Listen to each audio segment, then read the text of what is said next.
ஒரு நாள் ஈவினிங் சரி வாக்கிங் போகலான்ட்டு கிளம்பி வந்தோம். வந்தப்போ தான் சரி ஓகே வீட்டுக்கு கொஞ்சம் டக்கர் திங்ஸ் வாங்க வேண்டியது இருந்துச்சு. சரி ஓகே அதையும் பார்த்துட்டு போயிடலாம் அப்படின்ட்டு ஃபஸ்ட்டு கிஃப்ட் வேக்கு தான் போயிருந்தோம்.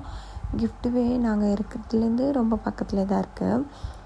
உள்ளே போனோன்னா அன்றைக்கி வந்துட்டு சாட்டர்டே ரொம்ப ரஷ்ஷாக இருந்துச்சு.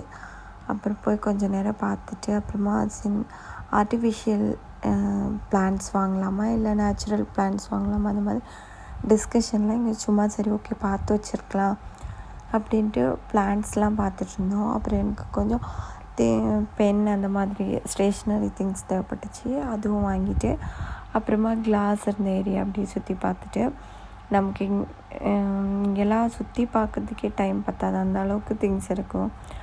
எல்லாத்தையும் அப்படி பார்த்துட்ருந்தோம். திங்ஸ் வாங்குகிறோமோ இல்லையோ எல்லாத்தையும் சுற்றி பார்க்குறதுலே ஒரு ஜாலியாக தான் இருக்கும்.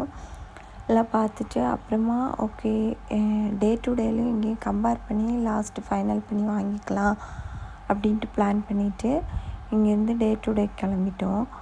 டே டு டேயில் போனோன்னா அங்கே ப்ரோக்ராம் இந்த மாதிரி பண்ணிகிட்டு இருந்தாங்க. சாட்டர்டே வந்துட்டு ரொம்ப ரஷ்ஷாக இருக்கும், ரொம்ப பீப்புள்ஸ்லாம் வருவாங்க. இந்த மாதிரி ஃபோட்டோ எடுக்கிறதுக்காக அவங்க அங்கே பண்ணிகிட்டு இருந்தாங்க. டே டு டே வந்துட்டு இப்போ நியூவாக ஓப்பன் பண்ணது தான். இங்கே வந்துட்டு 3rd ஃப்ளோர் கிட்டே இருக்குது. கிட்ஸ் எல்லாமே செப்பரேட் ஒவ்வொரு ஃப்ளோர்லேயும் இருக்குது. ஃபஸ்ட்டு ஒரு ஷூ வாங்கலான்ட்டு பார்த்துட்ருந்தோம்.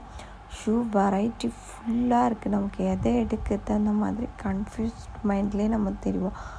நடந்து எல்லாம் செக் பண்ணி ரொம்ப டயர்டாகிட்டேன். கொஞ்சம் நேரம் அப்படியே உட்காந்துட்டு அப்படி தேவையான திங்ஸ்லாம் எடுத்துட்டோம். சரி ஓகே நீ கிளம்பலாம் அப்படின்ட்டு கிளம்பி வந்துட்டோம். கிரவுண்ட் ஃப்ளோரில் பார்த்திங்கன்னா க்ராசரி ஐட்டம்ஸ்லாம் வச்சுருக்காங்க. அங்கே வந்துட்டு கொஞ்சம் க்ராசரி திங்ஸ் வாங்க வேண்டியது இருந்துச்சு, அதுவும் வாங்கிட்டோம். அப்புறமா லிப்ஸ்டிக் அந்த மாதிரி காஸ்மெட்டிக்ஸும் கொஞ்சம் வாங்க வேண்டியது இருந்துச்சு, அதெல்லாம் வாங்கிட்டு கிளம்பிட்டோம்.